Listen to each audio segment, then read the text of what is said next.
Welcome back to Junction 119. This is Kellan, This is Casen. and we're back for a third week in a row, something like that. I think it's been so long since we've been able to do weekly shows, and we really try our best to make sure they're weekly during the playoffs. Mhm. Again, if the cover is any indication, we're going to talk about that as the divisional round wrapped up. Again, sort of like last week, it's probably going to be a shorter show, shorter lineup because with football coming to a close for the 2024-25 season, there's things we got to talk about. And I genuinely, and I really mean it, was not looking forward to today's show. Not like last week where I really was. I'm always looking forward to the show. But Kaysen's already chuckling. Um, That's switched it. Kaysen, any There we go. thoughts at the beginning here as you switch glasses? Yeah, th those blue light glasses kind of give off a reflection, so I try not to wear them for the show. Mm. Um, yeah. I mean, look, I all I can say is this is my second championship since we started the show. All I do is win. Uh, no, yeah, I mean the Walmart Buckeyes prevailed. Um, At least you admit it. I didn't. I I wasn't even the yeah. first on the show to use that term as well. No, Mhm. let's you can timestamp it as you usually do. We're gonna open by talking about the close of the college football playoff, the national championship game. It's a Wednesday evening once again when we're doing this. Took place on Monday night on January 20th. Final score was Ohio State 34, Notre Dame 23. We're going to talk about the game, and I think, Case, it would be fair for us to do kind of like a wrap up college football discussion in general. Any final thoughts as we actually bid farewell to what, in my opinion, is the most fun level of football to at least follow, even if it's not the highest quality. Uh, American Yeah. football, I should say. Yeah. That is what happened. Kaysen, as a newer Ohio State fan, and I'll get into why I've been annoyed to do this show as well. Um, as a newer Ohio State fan, and the fact that you've been decked out in Ohio State stuff on this show, I don't know, like 10 times now. No affiliation to the university. No, you've been a fan of like three or four different students, college teams since I knew you. When I met you, you were a Michigan fan back in college at good old VGSU. You were Yeah. literally you Yeah. showed up to my apartment with a Tom Brady Michigan jersey on, which is why I've been saving the receipts and stuff like that for if Ohio State actually won the national championship because not only was your prediction correct and friend of the show Matt's prediction at the beginning of the season, you both picked Ohio State to win the national championship. Congratulations on your futures predictions. But my frustration stems from an age old one that I will get into in a moment. But I will hold from that to say, hey, congratulations on the win. Anything you have to I say for thank you. yourself? You've been Thank you. saying that you have stuff to say. Well, no, I all I'll say is uh, I I'll lead off the show by saying my apologies to Mr. Ryan Day. Myself and a lot of other people have said some pretty vile things about that man. You all don't deserve this. And yeah, so I will be. None of you deserve this title. So I will be the the a big enough man to say I apologize for that. Um it and so now I have his address memorized in the good way. The Uh, the yeah. I yeah I the inside joke whenever anything bad would happen, people would just tweet out his address, and it was just getting incredibly toxic. And so now, since Monday, people were saying like, I'm gonna post your address in a respectable good way. Insanity. It's Absolutely just nuts. the fan base is insane. Yeah, but I'll go back and I'll address a some blasphemous statements that you said out the gate Some about my factual fandoms. statements. Some factual statements I Um, said about you, but okay, look, yeah, let's hear it. I look, I will be completely honest and say I really only ever started to remotely care uh, when I got to Bowling Green when we got there. Care about And what? so I eh, I mean I really only even remotely cared about Michigan when I got there. Okay. I my dad, my brother's a Michigan fan. I went to some Michigan games in high school that my dad took me to. Never really cared all that much about it. And then when I got to college, I was like, yeah, I'll kind of lean in and just sort of care. And then I don't really know why, because there wasn't particularly a reason to, because I honestly followed Ohio State more. Like I knew more about Ohio State's roster and I cared more. And I watched the 2014 championship. I guess 15, whatever you want to call it, but that the Yeah, it would have 14 been season, 14 15. season. Yeah. But the the yeah, so I watched that title game. I was rooting for them in that game. I mean, I had so I was always much more drawn to Ohio State versus Michigan.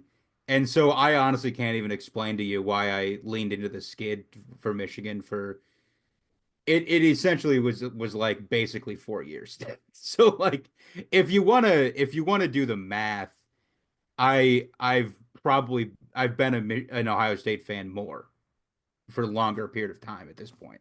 That's If you fine. want to do the math on that. I don't care about Um, doing the math. I care about the amount of Ohio State fans that are just disgusted by everything you're saying.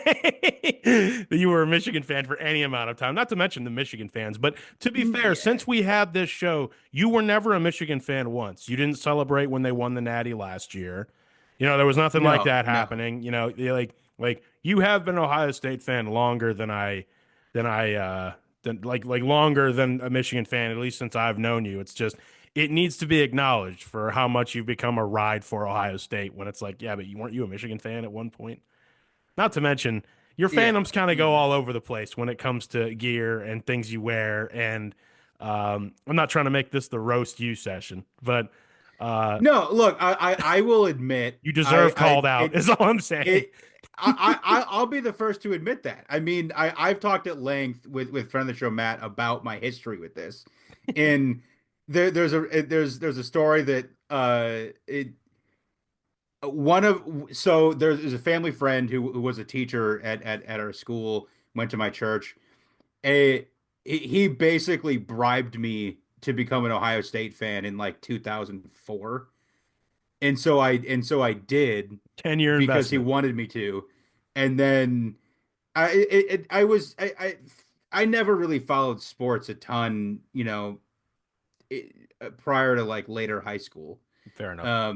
And so it was never really that much of an investment for me, but it that is I think probably one of the more frustrating things with myself, I will say, is just sort of the disgusting mishandling of that. But outside of that, I feel like I've been fairly consistent in the fact that, generally I decide on a team and that's my team. That's fine. It outside To of some mess with that. to not rag on that too much before we get into the game itself, I mean, I'll go ahead and put my own receipts out there. I was raised an Ohio State fan. My mom's an actual alumnus of their grad school. My dad was a huge Ohio State fan in my life, and I was raised an Ohio State fan, and I'd say pretty significant one until probably middle school to freshman year of high school because I knew I wasn't going to go to college there. And without talking everyone's ear off about it, I like to explain it to people and yourself and friend of the show, Matt, and other folks that have an issue like of why this annoys me so much is if you didn't go to school there, I don't see what the absolute drive to want to ride or die for that school because at the end of the day, it's a college. It is. It's a university college team, and it frustrates me so much, especially through since I went to college in Ohio, that so many people don't have anywhere near the amount of pride for their own university as they do Ohio State, and it annoys me. And if it doesn't annoy you and you think I'm weird, well then, oh yeah, sure. And then that's fine. We can agree to disagree. But the excuse that, hey, Kellen, you're not from Ohio is not good enough for me. I'm sorry. I'm loyal to the places that believed in me, whether that be where I went to school, these two banners behind me, or where I work currently, another banner behind me. And I don't know. I just maybe it's just my loyalty to a T, but like to me, it's outright embarrassing if you are happier about this championship in Ohio State, and you have zero affiliation with the university than you are about everything else in life. That's pathetic. I'm sorry. That is exactly how I feel. It's embarrassing. It's ridiculous. Um, and if you come at me for that, that's fine. I've been very outspoken about that, and I'm loyal to the places I've been and where I'm from and all that stuff. So that's where my annoyance comes from. That's the only thing really at all that annoys me about Ohio State winning the national championship yet again, because I'm reminded out of the woodwork how many people love Ohio State that have nothing to do with the university. And by the way, the university wants nothing to do with you either, especially if you didn't get into school there. So and it's like, oh, well, I couldn't get to school there. It's like, yeah, why wouldn't you want to add more pride to the place you actually went to college then? I don't understand that either. The place that did accept you and that name is on your degree. So if that sounds aggressive, it's because it's meant to, because it's ridiculous. I've just the last 2 days have been nothing but stupid with that. That all being said, um, Ohio State, I mean, I heard someone say getting into the game itself. I'll let you rebuttal to that first, Kason, because you've heard me say all this before, but Yeah, like, no, I go look, ahead. I will agree to the sentiment of we both can think of certain individuals that particularly at a place like Bowling Green where we went Not just that Ohio State literally either, by the way. well that would not care about Bowling Green anything that they wouldn't care about Bowling Green sports at all, but they would root for Notre Dame, Michigan, Ohio State, whatever. That I agree. Those people annoy me. Like if you're going to like you know be a Walmart Buckeye, Walmart Wolverine, Irish, whatever, at least also cheer for the school that you went to. I mean, I get that. I agree with the sentiment for the people who basically do not care about the school they actually went to. Right. And plenty of those people exist. I genuinely have never understood that. You go to the smallest place on earth, no sports culture, at least have some pride for the place that accepted you. I don't understand that at all. And I want to also say, Kason, if Notre Dame had won the national championship, I'd be sitting here saying the same thing about Notre Dame fans because they're the exact same. Oh yeah, yeah. Like I there's mean, there's yeah, like a it is handful of insane. there's a like every huge college football team has those fans, and to me it's just embarrassing and pathetic. But um all of that being said, whatever. The game itself, it's funny, Kason. I heard someone say in between our shows here that the national championship game itself has not been close in like years. And in reality, it's at least since we've done the playoff, it's rarely been close. It's usually a pretty decisive victory. And like we both thought a week ago, when I kept saying they're going to win the national championship, they're going to win, and you didn't want to quite say it, you know? Yeah, Ohio State won the national championship, and 34-23 is not indicative of how most of that game went. Um, Yeah, yeah, even how, for me anyway, it felt when Notre Dame started to kind of close the gap at the end. When around 6 minutes left, it was like, I yeah. still was like, Ohio State's got this. Like they do. It got a little too close for comfort, but they did storm out to 31-7 lead, and yeah, it definitely felt like at that point they might have got let up off the gas and maybe sort of just tried because it once it got to 31-7, the number one concern I think for everybody on the Ohio State sideline was like, let's just get the clock to zero and get out of here. Like they were like, we just need Yeah. this game to be over. And it would have been different it if it wasn't for that fumble that I think made them kind of get a little uh, nervous. But anyway, going back to the beginning, yeah, the problems immediately started for Notre Dame when they went on like that 10-minute drive Yeah. and just ran Riley Leonard into the ground, which I there's two things with this that I've seen other people mention is for one, that drive I think ruined Riley Leonard for the rest of that game because he was puking on the sideline in the first quarter. I don't know how you play another 3 quarters after that. But also with doing that, some people were theorizing that Ohio State let them do that, and the fact that they were like, we're gonna let them run, we're gonna let them do this if they're gonna want to burn half the, more than half the quarter down and just run their quarterback into the ground immediately out the gate. Let them do it. It might have been in the game plan. I think it's easy to praise Ohio State in that way when the rest of the game goes so well in their favor, right? I think it's easy to say that. I don't necessarily think Ohio State let them do it, but I do think that 18 play, 75-yard drive that took almost a full 10 minutes, I'm looking at it right now, clearly took everything out of Notre Dame, their offense. Like Hmm. it took that much that they had to earn even that touchdown against that Ohio State defense. You know what I mean? Sort of the Yeah. same sentiment of what you're saying. I just think they earned the touchdown, but my goodness, it took everything that offense had in their opening drive to even sniff 7 points. And then 15 minutes after that, well, I guess about around 20 minutes after that in game, it was 21-7 Ohio State. I Yeah. mean, I remember even The texting you guys yeah. and I was like, it's going to be cute. This 7-0 is going to be cute here in about another quarter. Well, it was immediately very problematic when Yeah. they spent 10 minutes to get 7 points, and then Ohio State tied it up like 3 minutes later. Yeah, Like, it actually was longer than that. It was 6.5 minutes later, but okay, still, okay, yeah. still though, I mean, when they went right down the field the other side, oh, tie game, I'm like, all right, here we go. Then they score again. I'm like, all right, here we go again. And then I remember just thinking to myself, I feel like if they score again before halftime, it's over. Like it's genuinely over. And I texted everyone at halftime, okay, it's over. We can turn this off now. I mean, and in reality, it was over. I mean, Yeah. it was like just separation on a level that we expected. I mean, we just expected. There was no team there was no team really at even the caliber of that. And I think the longer that the playoff run went for Ohio State, well, let's get to the second quarter because I don't want to get to the end of the game yet. That's how I felt at halftime, and I believe most people probably felt that was the case at halftime. Yeah, yeah. I mean, it definitely, going back to what you said earlier about just competitive national championship games, trying to think I think the last competitive one I can think of off the top of my head was that Alabama Georgia one Yeah. when Tua came in. Tua came And in and then they won in overtime. yeah, That's probably I like the think, last time the game's been really really great, which was at least 5 years ago, five six because I'm years ago. trying to remember the ones after that. But yeah, that's I think probably the most exciting one I can remember recently. Because they if you think about the going back before that, it was the Alabama Clemson one with he who shall not be named. Yeah.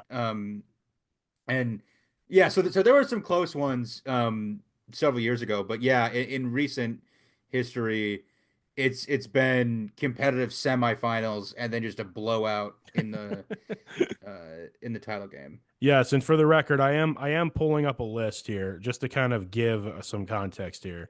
So let's see here. Let's see here. Let's see. We've got this is interesting. Hang on. National champions. Oh, I'm all turned around. Forget I said anything. I'll come back to this. Yeah, you can keep looking for that, but I'll also add in that I think that's partially due to some of the seeding problems that I definitely think the actual title game was you could say it was either Ohio State, Oregon, which even that was a blowout, but it shouldn't have been. Hmm. But Ohio State and Texas felt like a title game. I mean, we thought Texas was number one for a good portion of the early part of the season. Texas definitely had an argument to be in the conversation, and so I think a lot is to be said about the path that Ohio State had to get here. I mean, they went through a good Tennessee team. They went through undefeated Oregon. They went through Texas and Notre Dame. And definitely there is a problem with seeding for the fact that all those people were on the same side of the bracket. And Yes, but I would argue the one big thing that I will say that in its first year I can say definitively without question is that the best football team won the national championship. I really believe that. Yeah, yeah. And I really felt that last year too. I thought Michigan was the most complete team. They ultimately were able to beat Alabama again in a game that felt like the real championship game. And you had Texas and Washington on the other side, but this year I really felt like okay, the gauntlet they had to go through, and the fact that Ohio State had to go through the full four. Now, my question is, do they change the seeding going into even next season? Do they make a change that quickly? Uh, I don't know. I don't. I like. Does it take another year's worth of a sample size to kind of see how things seed out? Because watch this happen next year. Watch them leave the seeding, and then another like 8 seed wins a national championship because they had to go 4 games. Yeah, I don't know for sure if they can. I don't know what if there's rules on how on if there needs to be some kind of time Hmm. period between when they vote on rules and when they can be implemented. But I do know that I saw something about the Big Ten and SEC ADs are doing some kind of summit to discuss rule changes. Um, and I think definitely there's a lot of angry ADs from both those conferences, just sort of on the way that on how things played out. Because I think uh, a lot of the ADs of the teams that went one and done are a little annoyed about, I definitely think that like Oregon's, team and AD can are mad that we got the bye and our gift was getting to play Ohio State. Like, Right. Well, what? right. And I did find a list. It took me a little bit, but I did find a list because I looked for just the playoff ones, just because we're talking about recent championships, right? For Yeah. some context, 34 to 23, more of a 34-14 type game. I mean, really not very close of a game. Last year, 34 to 13, Michigan over Washington. Georgia, 65 over TCU, 7. Hmm. Obviously, we all remember that game. Eating wings at halftime on the sideline, up 40 points. Yeah. I mean, my goodness. Georgia and Alabama in 2021 was 33 to 18. Georgia pulled away, if you recall, more at the end of that game. So still Yeah. not exactly a close game. 2020, weird season, obviously, with everything going on. Yeah, that was Alabama Oh, destroying Ohio State. Ohio, Alabama absolutely decimating Ohio State. Exactly. Year before that, LSU and Clemson blowout. That was Burrow against Trevor Lawrence. That was Yeah. Coach O's LSU team. And then the year before that, Clemson over Alabama blowout. 2018. You forget about these games. 2017, the game you spoke of in overtime, Alabama over Georgia 26 to 23 was the last really good game we have. That was 1 year before Clemson, Alabama 35-31, Clemson winning. And the year before 45-40, Alabama over Clemson, where we had like the series in there. And then the year before that, Casen, was Ohio State and Oregon. So, Hmm. which was Which also a that was blowout. that yeah, that was really That's the close. last 10 Yeah. years. Yeah. I encourage you to go check it out yourself if you want to see it. But this game, at least since they've been doing the playoff, really hasn't been a good game. I would So be, for the most well, part. I think it kind of I think what For we've the seen most is that part, it like really just hasn't. it's it's either really good semis and a blowout in the title game or blowouts in the semis Hmm. and maybe a good title game. And maybe, Um, and honest to goodness, maybe it's not possible to get all three of those games to be bangers. You know what I mean? yeah. Maybe it's really, really tough. Maybe we're going to find that that's the tough thing about it. And quite frankly, some teams, I think there's always going to be a disparage in football between Yeah. levels. Maybe that's just something I I've think learned. a lot of it has to do with just matchups because if I go back to last year, Yeah. so last year, say both semis flip the other way and it's Texas and Alabama. How would that game play out?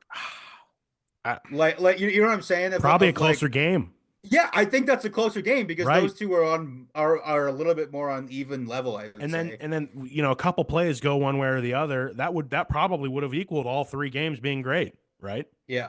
So I So don't know. I mean, there's ways, and to say it this way, of say Texas squeaks that one out, and then Penn State beats Notre Dame, and so you have Texas and Penn State this year, and Right. then I don't know, I'm just saying that like I think it has to do with just matchups of the of if the really good teams sort of struggle in the semis to make it a close game, and then they end up facing probably not the actual second best team in the country, then it's like TCU. Like everybody knows Hmm. TCU didn't belong in that game against Georgia, And Yeah. so if Michigan would have won that game, that would have been a much different game.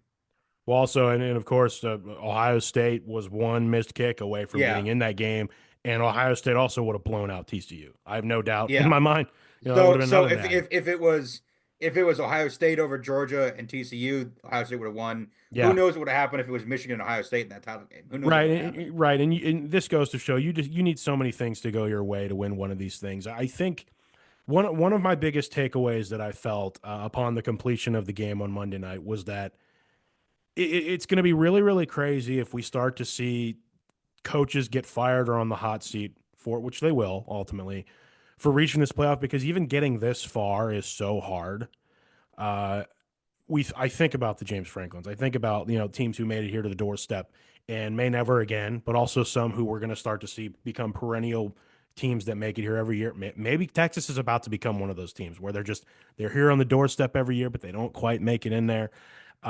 That's I mean I already said it last week, but that the Big Ten was the best conference, so that kind of puts Texas in kind of a representation thing, but also no traditional SEC teams made it this far. And I thought to myself,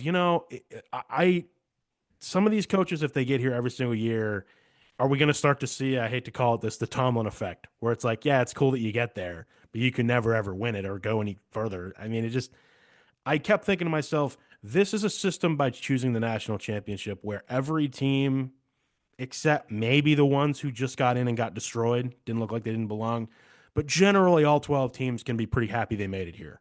Would you agree or disagree? No, I would agree. I mean, I think a lot of it has to do with fan bases. I mean, Yeah, and sort of expectations. I agree. Here's my thing of the Tomlin effect was what we were seeing with Ryan Day. That was the whole point. It was Yeah. like this is Ohio State. We win national titles at Ohio State. You're not doing that, and you're losing to Michigan all the time. Like, step it up. And he did, and he did, and they fixed what they needed to fix, and they won a title. And so that showed that he does belong. But if you're talking about like SMU being all mad that they never win a title, it's like guys, Right. I think SMU fans guys. are like, look, we're cool. I mean, again, SMU was willing to forego money from the ACC, saying, look, we just want to be in a more legit conference. And to their credit, they turned that into a playoff run, legitimately, like a run to the playoffs. You Yeah, know? yeah. I mean, and so they were able to win a pretty weak conference, and good for them. But Yeah. um, So, any I any but any other I takeaways? I mean, anything? I mean, you haven't really got a chance to talk about the actual team yet. I mean, should be proud of the Ohio State team and what Yeah, they've no, look, accomplished. And yeah. this is the thing of just what I'll say is sort of on the legacy of this team is Mhm. it's very poetic of just kind of the way that things went down, and because there was a lot of stuff that was being said here in local radio by the fans and stuff about these seniors, and you talk about Jack Sawyer, JTT, Emeka Ibuka. I All these guys never beat Michigan. They've been getting so much crap about that, and they managed to. I, I don't know how, but retool everything and put together the four best games in the history of probably Ohio State ever, in at one after another, um, In and they terms were of able to win a consecutive national title. games, that's probably Yeah, true. yeah. Yeah. I mean, having to beat what is it, five top 10 teams, I think. Four. Um, yeah, Well, four in a row. Four in a row. I mean, four yeah, in the yeah, top yeah, 12. Yeah, yeah, yeah. yeah. Because they beat Penn State Yeah. earlier, but yeah. So yeah, I mean, absolute in insane run. And like it's been said, is that like everybody, I think everybody knew in like September that this was probably the best roster.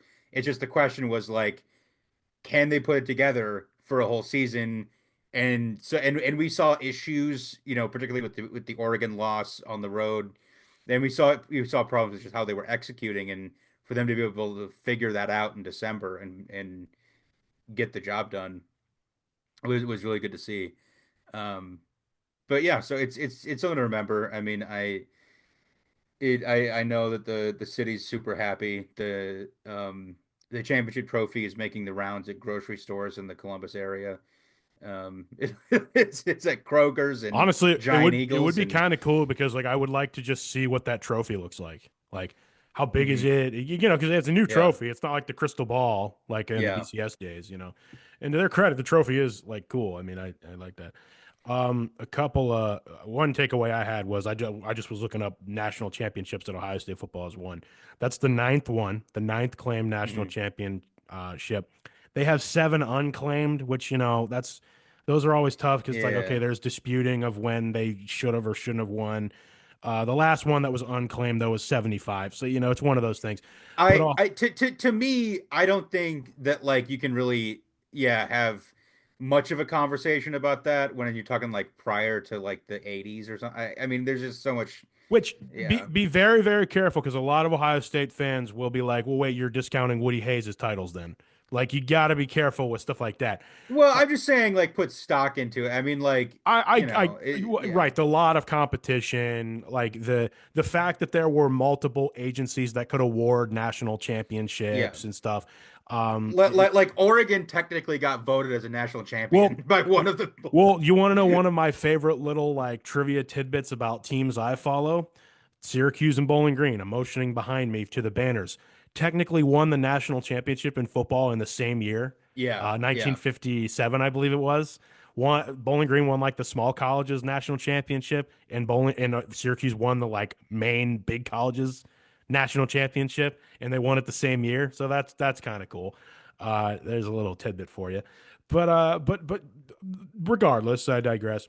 The nine claimed national championships for Ohio State are now 1942, 54, 57, 61, 68, 1970, 2002, 2024, and 2024. Or excuse me, I said twice. 2014, 2024. Sorry to repeat myself there. And what's interesting about that is I was going to make the comment, yeah, so Ohio State has won a title essentially in every area, in every era hmm or every decade, except for the 80s and 90s. It's just interesting how the 80s and 90s Ohio State went untitled. And the other thing, I think this team breaks that streak, but I know just from growing up, again, as an educated Ohio State fan growing up, as it was always told to me by folks in quote unquote Buckeye lore, Ohio State never won the national championship any year where they were expected to, except really maybe this year. That this year kind of breaks that a little bit. Uh, yeah, genuinely, they were always kind yeah. of in between years whenever they won the actual national championship. The 2002 team arguably had no business winning the national championship. Uh, and if you ask a lot of folks in Miami, they still had no business winning the national championship, Well, considering I the think flag that was thrown. So, yeah, I don't know if you, yeah, I mean, I definitely remember. I don't know if to me, at least the last two kind of follow this trajectory of like everybody thought that their season was cooked because like if you go back to the yeah, 14 team, they lost week one to Virginia Tech. yeah. Well, I think it was week two, but yes, Week two, either way, yeah, they they lost at lost home by immediately two week two. touchdowns Yeah, to Virginia Tech. And then remember they lost both quarterbacks. They lost like yeah, Braxton Miller and they lost JT yeah, Barrett too. yeah. Braxton And Miller went down in and August, and and Cardell then Jones JT, was yeah, the one to take them through the yeah, playoff. Like what? And they were the yeah, fourth seed. and They were the yeah, fourth seed. yeah, and so they went and beat Alabama with Cardale Jones, and they beat Oregon. And I remember what I remember most is the next season that was such a dramatic season because they kind of couldn't not play Cardale because he won a title, but everybody in the world knew that JT was a better quarterback, Well, the thing and that it I was think, like, just to reminisce, do you remember how there was such a media frenzy around whether or not Cardell Jones was all of a sudden going to declare for the draft or not? So much so that they called a press conference for it. And with as badly mechanically as he ended up in the NFL, I think to myself, the best thing he could have done was stay at Ohio State. I think of a universe where he decided to go to the NFL. I mean, I'm talking Jamarcus Russell levels of bust could have happened if he would have let but that hype I didn't train think he even go. could have He could because have. He could have. I thought That that was he was a sophomore. they call no like he was a junior technically in terms of So he was a eligibility. redshirt He was sophomore. he Okay, was like a okay. redshirt sophomore, so he could have declared for the draft, and they called a press conference Literally, I don't think even he did. Ohio State called a press conference that I remember they streamed on ESPN, and I remember thinking to myself, this is literally only because this guy won the national championship the way he did, because people projected him as like a top 5 pick probably. And I was like, probably like, no, it's just the national championship hype. And then he said, no, I'm going to stay at Ohio State. And I'm like, good, because you're probably not even good enough for the starting job at Ohio State. And we were right. He wasn't. But I just remember that's what national championships can do. That's Yeah.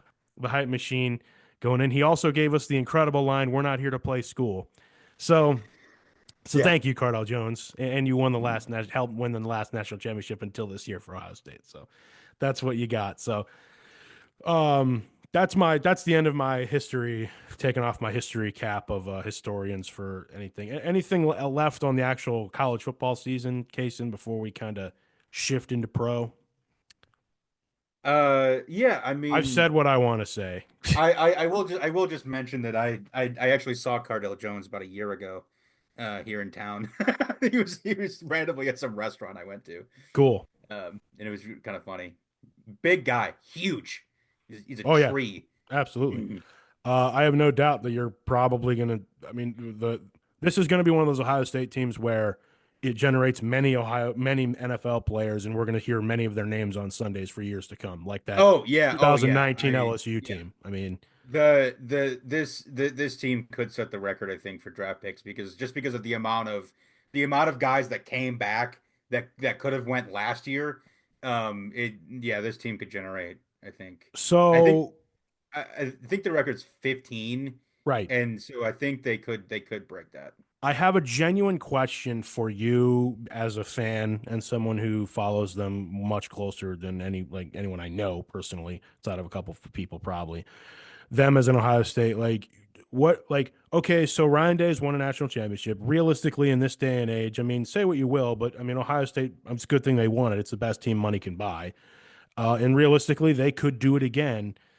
Does the clock reset, or what happens here? Because I think Ohio State goes to their version of down next year, which they're still very good, but Yeah, no, it definitely. I mean, they'll be probably starting Julian Sand, who's going to be a redshirt freshman, it's probably going to take another 10 or years for them to win another sophomore. national championship, I I think. I don't know for sure, maybe 10 years, but it probably. I don't have. I don't have my expectation setting is, and I was talking about this earlier. My expectation setting is not to repeat. Like I fully am aware of that. Of just sort of with who we're losing. People are going to Um, expect that, though. but to me, the expectation now is to beat Michigan. I don't Mm-mm. care what happens now. Like win at least 9, 10 games and focus on that last game in November. Like that is your job. That is your job now. Is to prove to everybody you can do it. Yes, Michigan's sitting there saying, yes, tell us how intimidating this Ohio State team that we don't lose to is. It's just because like if they would have played the last if they would have played like they did with the last 4 games, and honestly the other 11 they would have beat Michigan. It's more the fact of It's like me- they played the game it's the mental. one way they couldn't. They're It's so afraid of bizarre. they're afraid of Michigan. Literally, they're afraid. They because it's a mental thing when it comes to college sports. Everyone on that roster knew they had never beaten the guys who wear that uniform, and the game was over before it was kicked off. Very clear to me. So yes, if they can, that's the next mental hurdle. Can they do that? I I'm also a little woke that I'm pretty sure Will Howard had a concussion that like half that game. I, And I I think that's will part of it. also say I'm just going to assume this is the case. Someone else can double check me here. This has to be the only time Ohio State's ever won the national championship in their nine times where they didn't also beat Michigan that year. Has to be. I would Has to be agree the because case. I don't know how you could without Exactly. it during the previous systems. Right. You There would see have what been I'm no saying? way. Yeah. Yeah. But also, I will just address, you know who never won a national championship? Bo Schembechler. Hmm. None. None. Interesting. Even during the 10-year So, war, it didn't happen. nope. Fascination. 1971, he beat Ohio State. They went 11-0, went to the Rose Bowl and got beat by one to by Stanford as Hmm. 10.5 point favorites. Interesting. So I don't know if they would have been the champion that year, but you would think a 12 and 0. I think they were three at the time. So I think you would have been number three goes 12 and 0. They probably would have won the title. I don't know, but fascinating, they man. Yeah, I don't know how claiming titles worked back then. I don't know how that works, but right. That they probably yeah. would have claimed one if they went 12 and 0. And not only Um, that, but like like with the years going on, we are now so many years removed from like the Woody Hayes and Schembechler like era that some of those records are not being disputed that they happened, but like how can you even compare it to today, you know, with how the process has changed and you yeah, know. look, I I mean, feel that way I even to the definitely BCS system to some degree. So, yeah, it's just so hard to compare, and so which is why to me, like if you just want to look at like at least the programs as of late, you have to start at like 2000, yeah. or at least you know Or at least the you just mid got to say 90s. yeah, Yeah, and which shout out to I guess shout out to the one of the Herb Street boys that won the national championship on Ohio State, which is cool. yeah, Which is cool. I think yeah. the youngest one. I think I went back and looked. I think the um so if you go back to like 2000, the program with the most titles is Alabama, obviously. Yeah. And then tied for second with three apiece is Ohio State and LSU. Yeah, that sounds correct. So um just something to think about. For Um sure. So that being said, you want to flip into the Sunday ball? You want to flip into the NFL, yeah, Casey? yeah, we can go into that. Now We've I got will lots let of you news. lead this segment off because we don't have that much long of a lineup today. Mainly football. It's not a football centered show. It's just that time of year. Casen, take us through some hirings. Take us through some new people. Yeah, It's a the Wednesday. There's been some news even today. So yeah, the NFL coaching carousel has been in full effect, and we'll get into it later. But the Lions season is over, and apologies to the friend of the show, James, but yes, as things happen, both of their coordinators are gone. Ben Johnson, offensive coordinator, has been was hired by the Bears yesterday, yep. um, and uh, which was a little bit of a surprise because a lot Actually, of people didn't couple know. days ago, It couple was days ago, Monday. I think it was Monday. Yep, Monday. Monday. Yep. Yeah. And so he was hired by the Bears. It was kind of theorized as like the obvious choice, but a lot of people didn't know if he would go because it's the Bears and you know, they're the Bears. Um and then the Well, Lions it's in defensive the division. coordinator. It's in the division. Like, Yeah, yeah. And then the Lions defensive coordinator, Aaron Glenn, is now the head coach of the New York Jets. And they also lost their D line coach, who went to go be the DC in New England for mm, Vrabel, which is interesting. Um, and then also just hilarious. Also, Pat's news. Vrabel's bringing back Josh McDaniels, so he's going to be the OC in New England again. So yeah, that's yeah, going to he go is. very well. That'll be Uh, interesting. That's for sure. you got Josh coaching up Drake May. Now, I got to ask you a question. Obviously, one of the other things we didn't mention, I think, last week is that here's an interesting thing. Mike McCarthy, his contract simply expired, and they didn't renew it in Dallas. I think that was initially the Yeah. plan, but as they got to talking, they just kind of realized that they were far apart in terms of where they were going to head, which probably means that Mike McCarthy was looking for more nuanced ways of updating the roster, and Jerry Jones was like, "No, keep Dak," Yeah. and that's probably what happened. I would be willing to bet that McCarthy was like, can you get an actual GM that knows how to Yeah, get people in here? and he And was like, "I yeah, own it, so no." Okay. yeah, But I will also say this: this was pointed out to me. I found this interesting. Mike McCarthy finds himself in a place that coaches rarely find themselves, especially in the NFL. In that the contract simply expired. He got to the end of his yeah, contract. That almost never happens. yeah. I coaches rarely ever Yeah, coach on the last year of their deal, like but that's we had two. genuinely interesting. Kevin O'Connell was coaching on the last year of his deal too. Oh, he was okay. I believe well. Maybe not, but I know he didn't have an extension, and so he got an extension I got you. a So couple days anyway, ago. we'll see. The Cowboys' job is open, though. Yeah, It. I look at the head coach of the Cowboys sort of like the head coach of the Lakers. You're not really. You're taking the reins of like a bit of a circus. You just are. It's just how it yeah, goes, and you yeah. have to be in a very Um, specific position. they have messed that, Jerry, apparently Jerry Jones is quote enamored with the idea of coaching of Coach Prime being the next head coach of the Cowboys. I would be genuinely surprised if that happened, if I'm honest. I don't think that's happened or that's happening. I there No, hasn't been any talk of him actually being interviewed yet. no. From so going to the Cowboys opening, from everything I've seen, he's already done a second interview today. Their current uh offensive coordinator Brian Schottenheimer, Okay. who was I believe in Seattle with Pete Carroll a couple To years me, ago. that's smart. Like hire Um, from within, hire someone who to knows. me, Yeah, like to me, whatever. I mean, I Marty Schottenheimer's son, I'm pretty sure. oh, okay. The so you can debate how good he is, whatever, but to me, that's a Jerry, like he's in the building, he knows how this is going to He knows the operate. building. That's what Yeah, I mean. yeah, He knows yeah. the organization exactly. So to me, it's a safe He hire. knows the buck stops with Jerry, and that's Exactly. all he needs to Right. go. Well, yeah, yeah.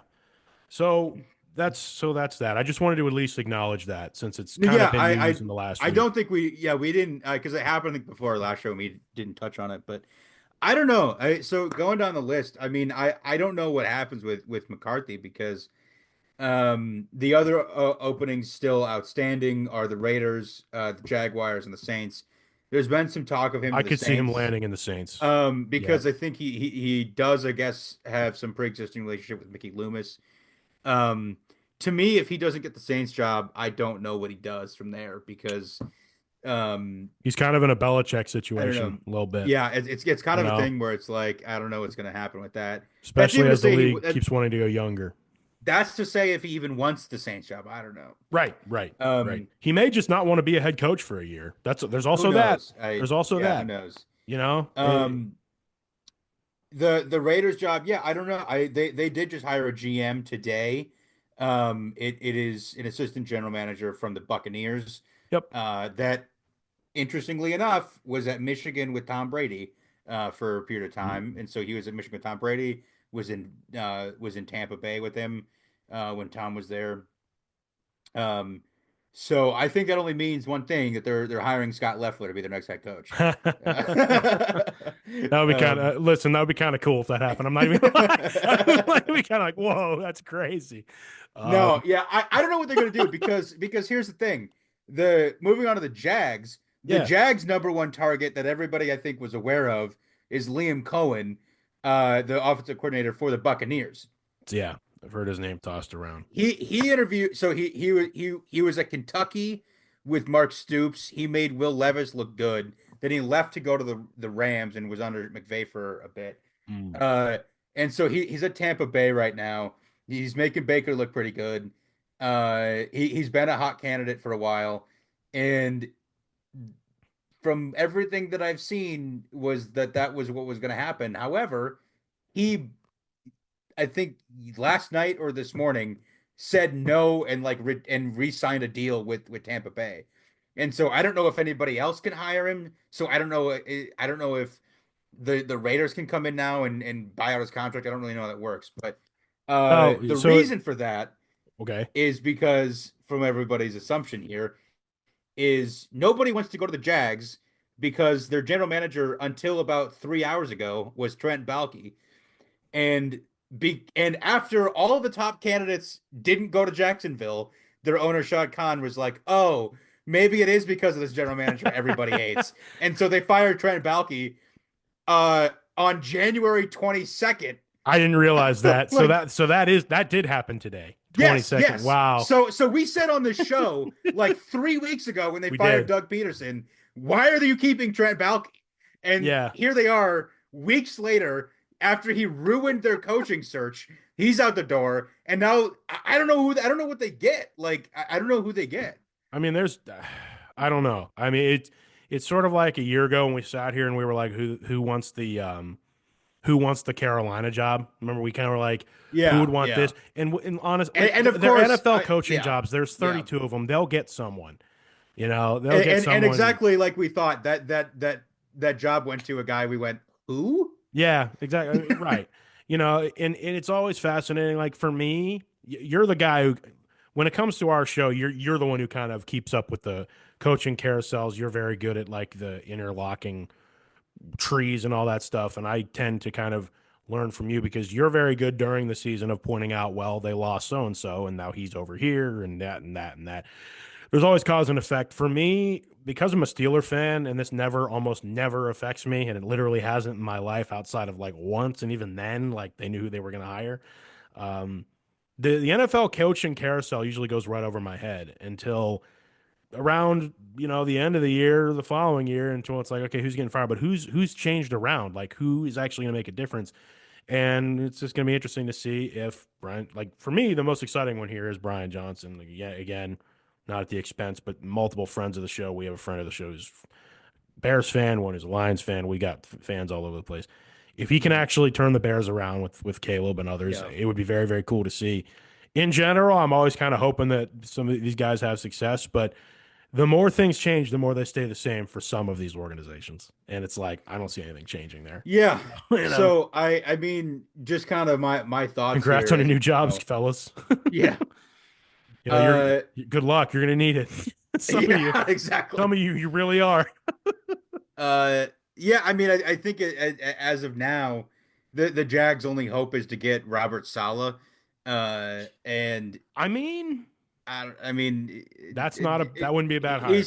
he's not a bad coach. He's not the reason the Jets were bad. Mm-mm. And also he He'd was, be a good and get. also willing to come to a place with a lot of turmoil, like say New York Jets, for only the However, turmoil to ironically push him out the door. however, the thing is that from what it sounds like is if he basically doesn't want to go there, he has a job as the DC of the 49ers waiting for him. Oh, Um, so to me, I would almost just say I don't want to go to that circus, and I just rather go hang out with Kyle yeah, and because even if the Niners are on their way down after this past year, I'd rather go to a more stable place. So go back there, wait until a job you actually want opens up yeah, again. Like I wouldn't want to take a job at another dysfunctional franchise. I would You know, I not after the way I got booted out of New York. yeah. I mean, if you say Brian Schottenheimer is getting the Cowboys job, that leaves the Raiders, Jags, and Saints. The Jags is third on that list for me, to be perfectly I honest. agree with you. I totally agree with Like you. Yeah, I mean, Saints is I, probably one, Raiders is two, I Jags is said this when they third. fired Doug Peterson. I was like, I don't know if Doug Peterson's the guy, but like, who are you getting that's better than Doug Peterson? Yeah, I mean, the Like, other thing is like the veteran coaches who are good learn to the point where it's like, okay, I know where I don't want to be, and the best you can do is hope to get like an up and coming guy, who wants his first head coaching job. You know, I mean, I don't know. It's tough I, to say. Yeah, go ahead. I mean, I don't know if Shot Khan's is going to go from the same thing and go, oh, Ohio State won a natty. Ohio State, that well worked out the first time. Let's go get Chip Kelly. Let's get Bring Chip him Kelly. back. Yeah, yeah. Let's bring him back to the NFL. Yeah, well, Philly can tell you a thing or two about that. Former Eagles coach, Ohio State, all of Ah, the it's supposed to be the dream team. I'll never forget it. Yeah, wasn't he the coach then? When that He's went like, I got down. a former Ohio State coach. That didn't work. I got a former Eagles coach. That didn't work. Maybe I'll get a former Eagles and Ohio State coach. That'll work. Yeah, there you go. You ready to get into some games? Because there were four Yeah, this yeah, yeah. weekend, and like I said, for our show's cover sake, the X's, there's more of them this week, and we can just go in order here. The divisional round is come and gone, and let's just start with the game that was first, as the Chiefs, did what the Chiefs do and ensured that once again, just an interesting stat. Patrick Mahomes remains undefeated in the divisional round in his career, like 6-0 or whatever it is. Yeah, yeah, That was pretty much what we thought was going to happen. Not too much in the way of yeah. the first half, kind of close. It was one of those things where it's like, at halftime, you see, even when I saw the halftime score, I was like, I mean, the Chiefs are just going to do the Chiefs thing in the second half, Look, right? yeah. I mean, you can debate some of the calls all you want, but when the opening kickoff is returned like 60 yards, and then one of the guys on special teams punches a special teams coordinator, your team is not ready to play. Like No, your team is not ready to play. So like there was no universe the Texans were winning that game. no. Like you can debate some of the calls, but like the Texans were not ready. They were not, prepared. It just is what it is. And before we jump into the next game, I will say as we start here, some of the TikToks and other things that I've sent you, Kason, over the last week and other places about how the extra wild card team has really kind of I would go a step further. The extra wild card team has I think overall made the playoffs worse because now you have one team that gets a bye. But I think that was why I was so disinterested in the wild card round because I was like, these aren't good matchups. Like, Yeah. I I feel about Super Wild Card Weekend the way how I'm gonna feel about the first round of the college football playoff going into next season. I mean, going into next year's because I'll be like, these are all going to be blowouts. None of these teams have chances. And what's the likelihood that a team goes from all the way to the bottom to the top? Well, none if you extend that one more team, considering that you got a team that The would the just only be out of time the it happened playoffs. like recently was the Giants. Yeah, I Like mean, forever ago. yeah, a long time. Um, So, and then gone are the days when say Green Bay can do it as a 7 seed or the Steelers can do it as a 6 seed. That was way back in the day.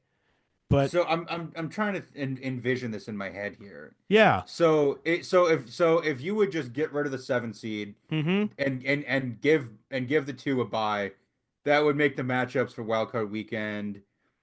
Uh, yeah, I mean, it's hard to kind of see it now, but the yeah, Bills and Chiefs would have had buys, yeah. and it would have been like what? It would have been like what? Broncos, Ravens, Texans, Steelers, something like that. One less team. You wouldn't have had the Broncos in there, so it would have been like Ravens, Steelers, So yeah, Texans, so it Chargers. it it would have just gotten rid of so it would have eliminated the matchup that was 31-7, and then the matchup that was I mean the Eagles did only beat the Packers 22-10, so Right. I mean it's possible. Yes, but I would argue that the Buccaneers it could have given the Eagles a better game. Uh, the Rams and Vikings probably could have as well. So I don't know. I just the extra wild card team has not added anything to the playoffs. It's just I worth I pointing don't out. I don't know for sure if the problem is that. I think the problem still remains the seating issues. Mm. Is The way the things used to seating is reseed.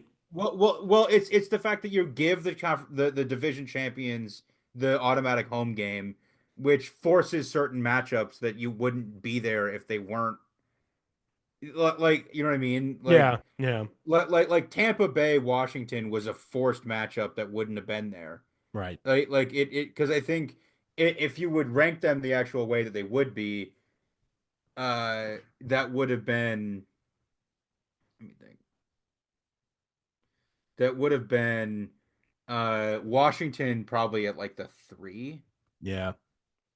because I mean Washington won 12 games and they went to so it would have that actually You still have might the have been the divisional same. champions problem because there's always one division that's Yeah. bad Yeah. out of the Yeah. eight. So out of the eight of them, there's always one that's really bad on one side or the other. And it's So normally the NFC South. it's usually the NFC South or the AFC South, but usually the NFC South. So yeah, and so uh, once upon a time, it was the NFC least. Now it's the NFC East, the NFC beasts. There's two of them, and Yeah, they're the other I side. mean, well, because I'm getting also ahead of myself, but yeah, I, I will say though is that to the credit of this playoff, the NFC North had two teams that won 14 plus games, and they're both gone. yeah, exactly, yeah. I mean, the Vikings got bounced immediately, and then the Lions, which we'll get to, but the Lions Well, didn't immediately. Yeah, let's transition right into that because we talked about the Chiefs Texans. Nothing really more to add. Mahomes and them played well. They did. They continued this crusade that they're on for three peats. yeah. The later game that night was Lions and Commanders, which from the get go was an entertaining game. Very entertaining. It Mhm. was back and forth. It was clear that both teams were going to light the scoreboard up, sort of like we said. But I will say that we sat here on this show a week ago and said, "Look out for the Commanders. They are clearly good. Like if you don't, they could catch Detroit and they could upset them. We said that. We talked about it, and they did. I mean, it was interesting to see. But like the thing about it was the second half really felt more of just a pulling away. Like it really just felt like the Commanders took control and were the better team. Now, to be fair, The Lions are very banged up, and it didn't do them any favors down the stretch. Yeah. Do I think a fully healthy Lions team beats the Commanders? Probably, yeah. I really do think that's probably the case. That being said, it's just the situation they find themselves in, and I really think that in a world where the Lions were playing some of their best football down the stretch there, even though they were so injured, I hate to say it, I think the bye week completely derailed them. Uh, and it helped the Commanders. I mean, genuinely, I really think so. Another situation where I think that was the cause all be all. Commanders have been great all year and have just proved Jaden Daniels has been playing Yeah. amazing. But that's kind of how I felt. I thought, maybe that does go the other way. But for them to win by 14 points, hey, I we sound smart a week ago. I'm just happy about that.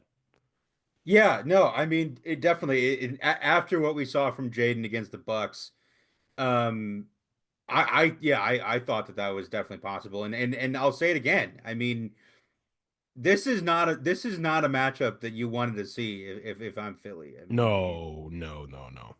yeah. They split the season series. I can definitely see this going either way. Yeah. The Washington Commanders this year are a lot sort of for me like the Bengals the first year Burrow, like the second year Burrow was there, where it just kind Mhm. of feels like they're playing with house money. The NFC, while there was a dominant couple of dominant teams in that conference all year long, I still think the top of the NFC is nowhere as close to the Bills and Chiefs as they are. I think there's Mhm. a clear separation. And it's like the perfect crazy team to come in and just mess everything up and just say, you know what? Why not us? Why not just go to Detroit and win and just do that? Why? Philadelphia? We know them. We know how to beat them.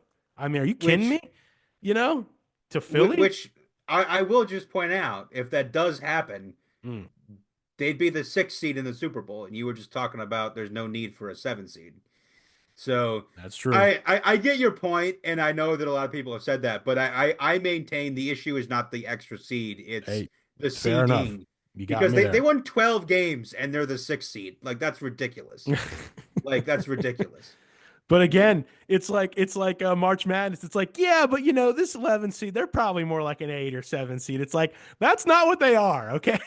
It's like that's not what they were locked in here as. So I hear you though. But that is me making that argument. It's like, yeah, but you they could be like a 4 or 3 seed. So, you know. You want to get to the next game? Yeah, yeah. So the next game that happened was the one opposite of the other one I have up The here. Rams Eagles Rams was Eagles, the which was also a great game. I will say, and genuinely, I gotta say, incredible looking gear that the Rams were wearing, the LAFD. Mhm. They just very much embraced that team, doing exactly kind of what we were talking about a week ago, saying embracing the situation that their city finds themselves in.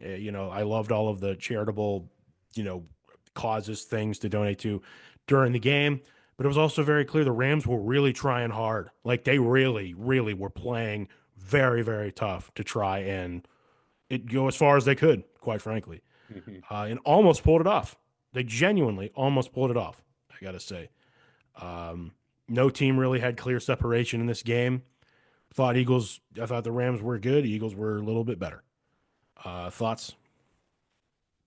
I got to say, Yeah, no, Stafford's yeah, still I amazing. mean that game was gross weather. hmm it was I one of those think games that started like not snowing and then it started to snow yeah. and the field and the scenery slowly turned white. It was crazy. Yeah, I mean, I Saquon went for 205 and two tutties.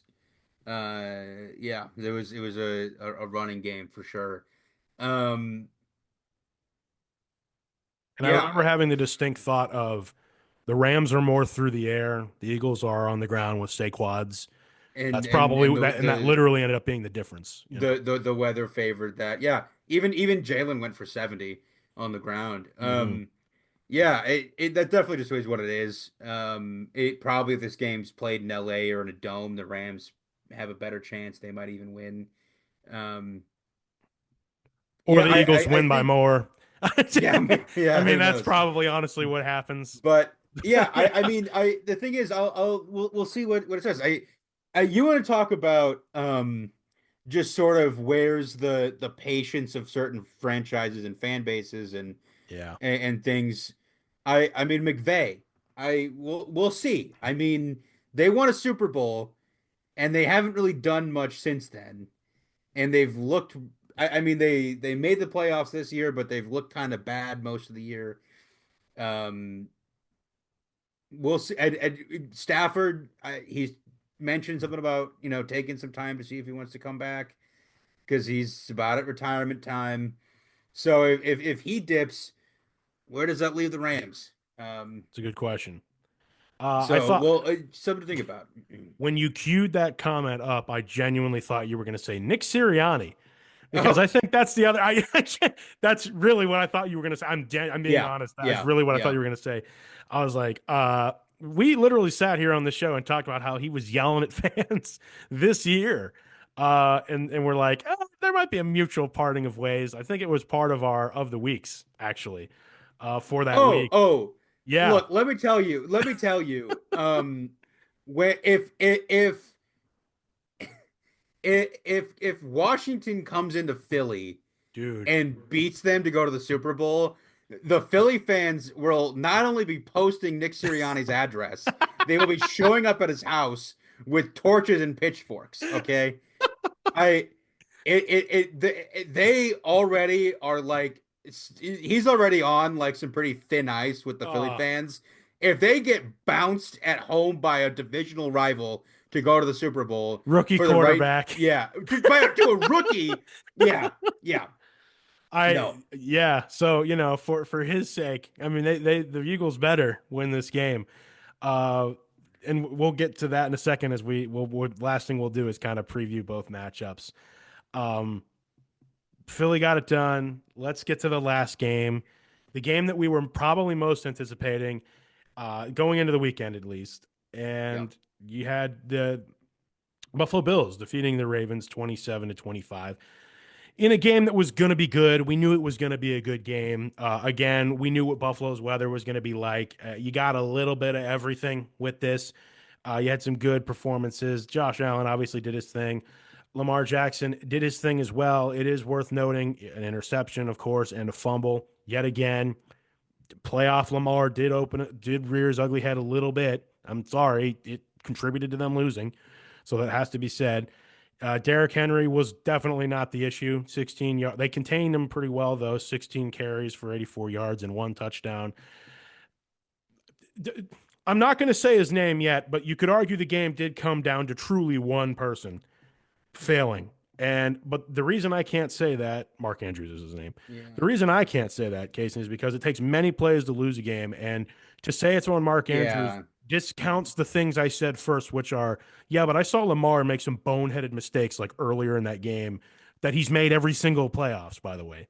I have another thing I want to say about the Ravens, but I will wait. Go ahead. I no, look, I mean, The window's open, Casen, for yet another week for the Bills. look, we'll talk about the Bills later, but my thing that I want to address with the Ravens is that I said I think a couple weeks ago, I don't know how John Harbaugh is sitting here with the job, to be perfectly honest. Thank you, Casen. If I had a hip I hop air mean, horn. I mean, not to say he's not a good coach No, but because one of the teams I mentioned like 10 minutes ago would hire him immediately if he's fired. However, and I didn't know exactly who it would be, and it would be super fun to see him in the same division as his brother. But um, anyway, I it's just run its course. These things happen.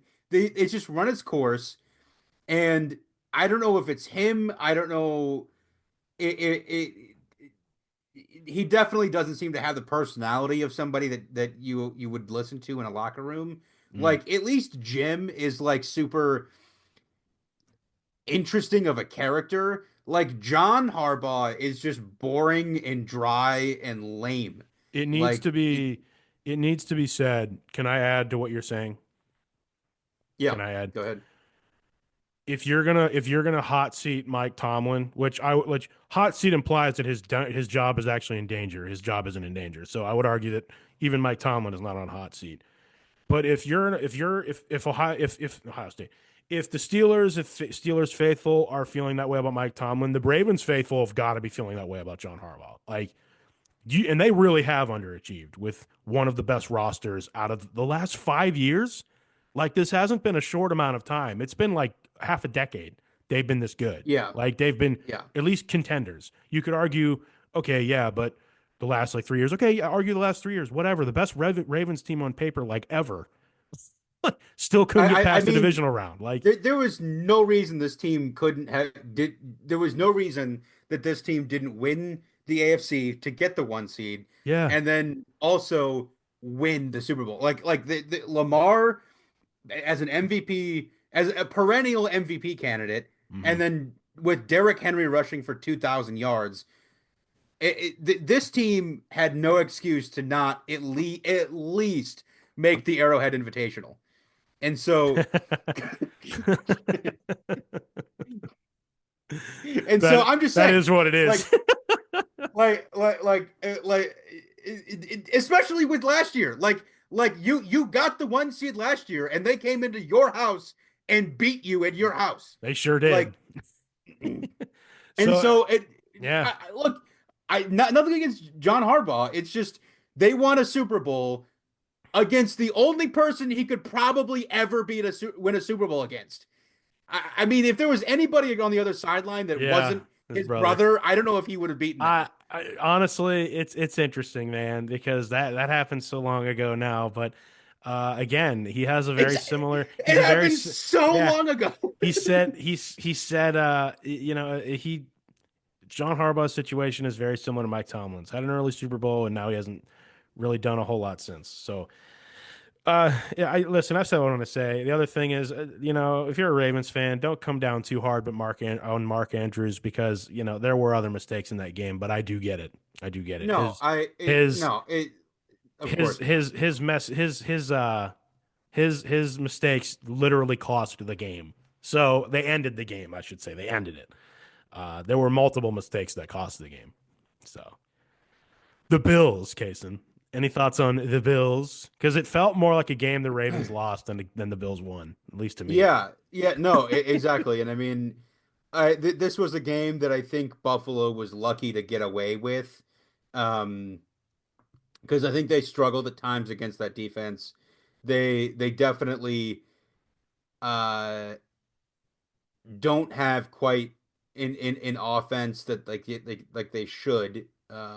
They were outplayed in the second half. Let's just get that out of the way. Yeah. Ravens outplayed them in the second half. I mean, they did. Uh, yeah, I'm not gonna shy away from the fact that, like I said, the window's closed. I stand by that. Um, as as they're going to the AFC Bills, Championship. You Um, have the chance to do the funniest thing ever next week.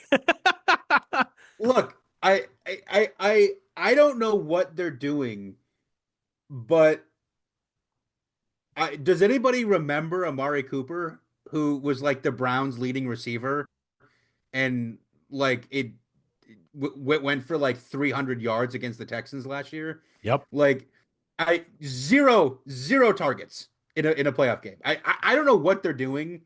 I don't know. I mean, their main targets from like a passing standpoint are Khalil Shakur, James Cook. I mean, like, I don't know.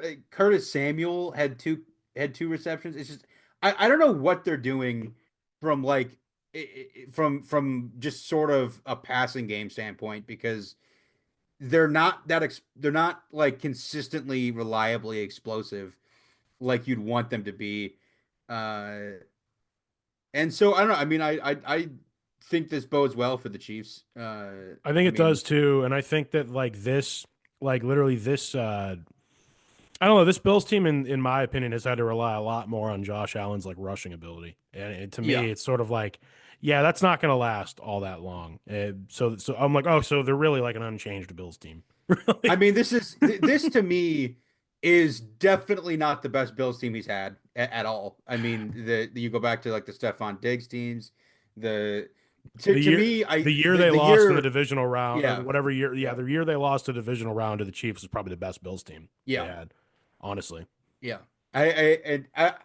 Defensively, I think they're really solid though too. I mean, They're better. Solid's a it, word. I mean, it, interestingly enough to say, I mean, Damar Hamlin's actually been a really good Yeah, defender. He's come yes. back to life a better, a much better player. Actually, though, like legitimately, like Like he's been a better player since that happened he than he has. was So before. shout out to Mar Hamlin, shout out all those things. But uh, that leaves us again here again. The same another year. It's Bills Chiefs yet again. Only this time it's in the AFC Championship game, which it kind of was last year too. But who knows? I mean, it ended up being Baltimore. But once again, the trifecta in the AFC. Baltimore's out. Okay, they're done. They're gone. Lost to the Chiefs and or Bills. That's what Baltimore does every year. Clearly, uh, it's the Bills going to Arrowhead. Here it is again.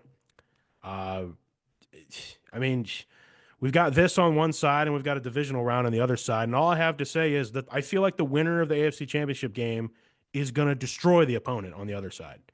Um, maybe you might disagree. You might disagree, but I just feel like one of these title games is just so much more lopsided.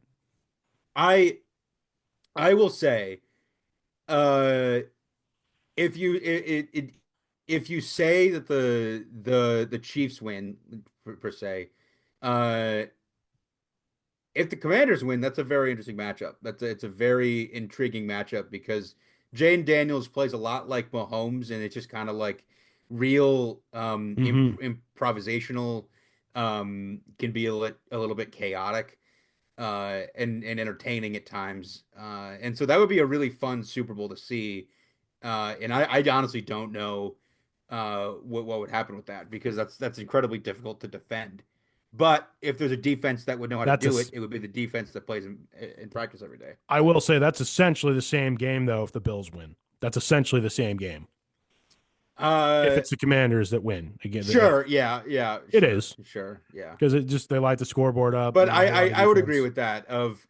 I tend to lean towards whoever wins the AFC side is probably going to win, particularly because I think they could both beat the Eagles, and I think probably the Commanders. Hmm. It's just that game's gonna have to go a certain way for the Commanders to have a chance. But Well, I will say um, that right now, the Kansas City Chiefs, as of Wednesday evening, when we're recording this, are 1 point favorites. According to the lines and such. The matchup indicator, though, is 54.6% in the Bills' favor, which I find interesting. Which just goes to show how close this game is, at least on paper.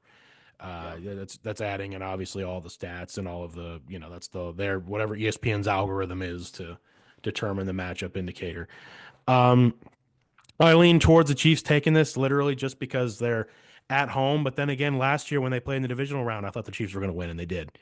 Uh, I have not seen anything. Listen. It'll be very, very, very, devastating again. But if this goes like how I think it's going to go, it's going to be another close game that'll be an exit for the Bills yet again. And yeah. it's just yet another painful chapter on quite frankly, the Allen Bills legacy. Um, and in a lot of ways, if that does happen, this almost feels like Four Falls of Buffalo again, but it's like a new era. Like the Bills have literally not been this good since then, and I they just cannot get past Patrick Mahomes and the Chiefs. yeah. If they lose, if they lose the game, go ahead. Go ahead. I'm sorry. Well, I'll just address or sort of put an addendum on that of like, is it though? Because to me, it's kind of like the Manning Brady thing of it's like Yeah, it's probably more like that. you just can't get past this one guy, and it's like, is that really like that devastating of a like, it's like Manning and Rivers to an extent of it's just kind of like you would be the guys if this one guy wasn't there, Yeah. like, and so it's just there can only be one winner, and I think for a city like Buffalo, just throwing their hands up in the air and being, super pissed that they can't beat Mahomes is like, do you want to go back to the Nathan Peterman quarterback days? Like, what do you want to do? Like, Yeah, just be glad you're here. quarterback purgatory is bad. It's not good. And Like I would argue that probably most Bills EJ fans, if they were Manuel. listening to us and would say to us, yeah, I think that we're going to lose this game against the Chiefs. It's us and the Chiefs again. Like, of course we're going to lose. Um, Yeah, I mean, I think the Chiefs looked a little uh sluggish and sloppy out the gate. A lot of the starters didn't play for like 3 weeks, but towards the end of the game, they managed to get it together, and so maybe they won't, no rust, and they might be a little bit more ready to play. Casen, you want to know also what game they come out and look the exact same in? Literally all 18 they've played this year. They come out and look that way, and they still found a That's way to go true. That's 15 and true. 2. That's true. Really, it was 15 and 1. But I'll say 15 and 1, 15 and 2 because they rested all their starters. However, you know what I'm about to say, that one loss was to the Buffalo Bills. So that's my thinking. I listen. I'll be sitting here saying, listen, if you can finally, if Allen can finally get past him, it's there's so many other things that go into a game, right? I have no doubt this is going to be another instant classic. I have no doubt like this is going to be. We're going to look back at just like we kind of look back fondly at Brady Manning, right? We're going to think, oh yeah, Allen Mahomes. That was another one. Like you just keep. It was just them every year. Um, Once again, all the things I said last year apply. It's got all of the things you want story wise in there. It's got everything. It's just yet again, I keep saying something to you, Kason. Three-peats don't happen. In sports, they just don't happen. And the reason is for a lot of things to go right. When they do, Yeah. you know you got something really, really special. Three-peats don't happen. If anything is going to befall the Chiefs, it's this game. That It's is this one. true. This will be the Anything game, is going to stop them. and It's the Bills this weekend. they know that. I mean, they know they lost to him. Yeah, I think they're prepared. I mean, I will say I do the too. difference, however, is in that Bills game, uh, Travis Kelce had 2 receptions for 8 yards, and against the Texans, he had 7 for 117 and a touchdown. And they won by a So, lot more. So I mean, yeah. you know. So, So what you're telling me is Travis is playing now much better. And so yeah, it's like, okay, well, it was abundantly clear that they were basically just not they were just basically resting him all season for the playoffs. yeah. I mean, it is, yeah. Well, and when you He's won a the Super Bowl thousand years twice in a old. row, He I can't. went on. Well, I will hold off on asking this question, but I have a teaser for next week, Case, in the sense of if the Chiefs win the Super Bowl again, does Travis just call it quits? That's not. I don't want you to answer that right now. Let's see what happens this weekend before we talk about what's going to happen in a couple of weeks. Okay, Mhm. we know what the teams are. Because I had a conversation like that. I asked someone that question, a couple weeks ago, and it was like, oh, it's an interesting conversation. But let's talk about the NFC Championship game, Yeah. what might happen, and then we can kind of wrap things up here. Uh, Once again, I think both of these games could be a lot of fun. Yeah. Yeah. uh, you know, listen, you got three fan bases here that are generally used to being here. Okay, the Commanders. I mean, if you're a Commanders fan, like PFT commenter, and just I don't know any other. Actually, I take that back. I do know a couple other Commanders fans. If you've been a fan of this franchise for as long as you have, this is again they're playing with house money. It's just like listen, the cake's already formed. This is just the icing. This could be our lives for the foreseeable future. Who knows? Rookie quarterback, new fortunes. The whole season's been nuts. Do they Yeah. have another one in them? I think they might. Honestly, look, here's the thing. I do too, and I haven't loved the Eagles all year. I mean, they won 14 games somehow, but I never thought they looked like that great. Um, because I mean, if you can shut down Saquon as much as you can, I don't trust Hurts throwing the ball that much. I don't think he's that great of an actual passer. And so if you can shut down Saquon and make him throw the ball, I think that Commander defense would be ready for that. And and I think Jaden Daniels is such an interesting character on the other side, and I think a lot of it too is that these guys are just they're playing carefree. They already are they're playing with house money when it comes to the they're not supposed to be here, Yeah, they're having and they fun. know They're that, like, why not? and Like, so they're not stressed because I can tell you who is stressed is it's Nick Sirianni and the Eagles yes, because they're absolutely. like because they're at home stressing about we can't lose to this team, Yeah, we these have to get guys back. especially, and also no matter what way you slice it, it's a new era in that division, right?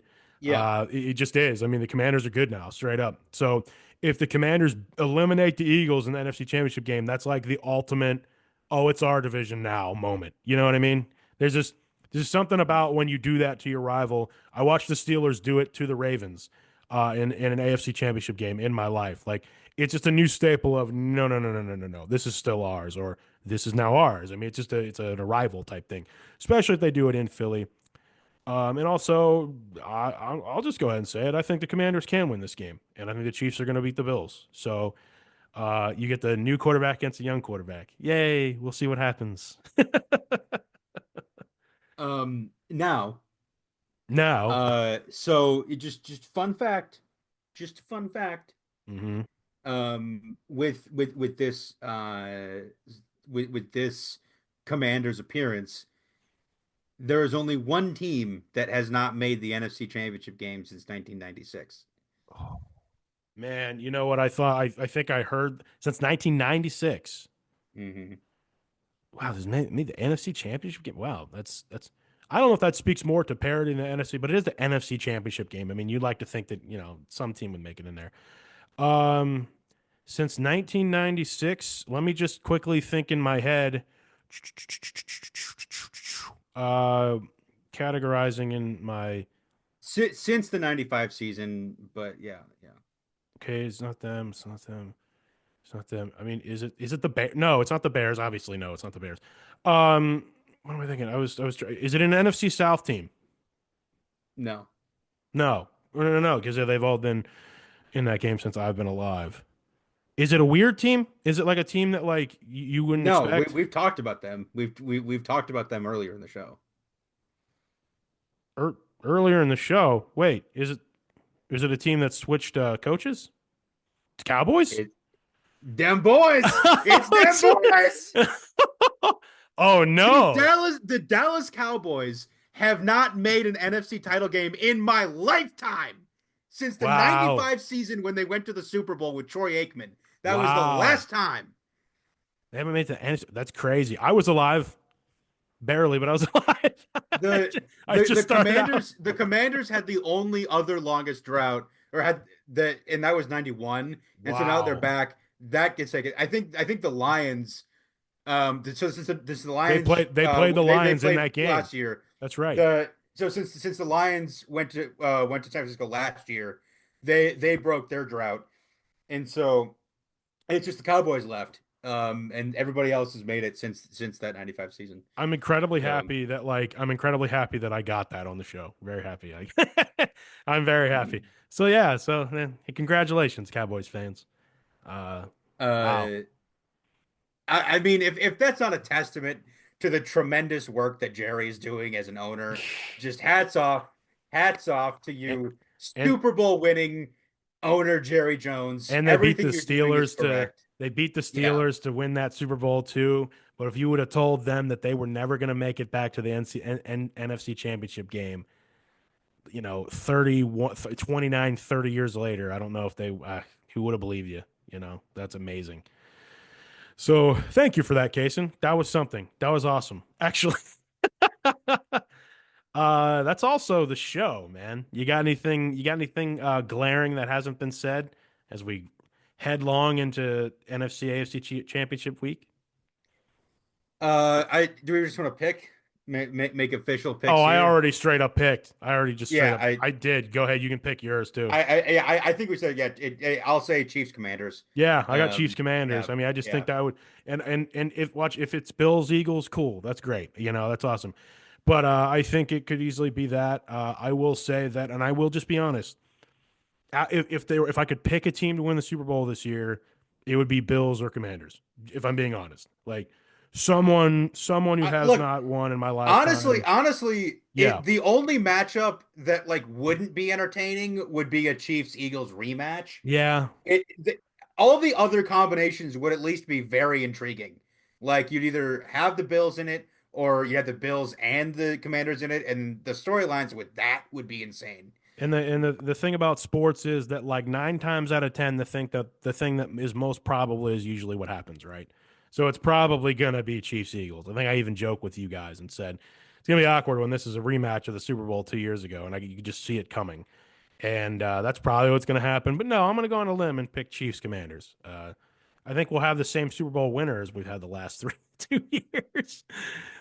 Since this show has existed, we haven't had anyone else win the Super Bowl, Casen. So, Hmm. show as in our show. But speaking of our show, that's it for this week. You got our picks. We have the same picks to win the Super Bowl, kind of going into this championship round. Thank you, everyone, so much for listening, watching, however you consume. Any final thoughts, Kason, as we shove off?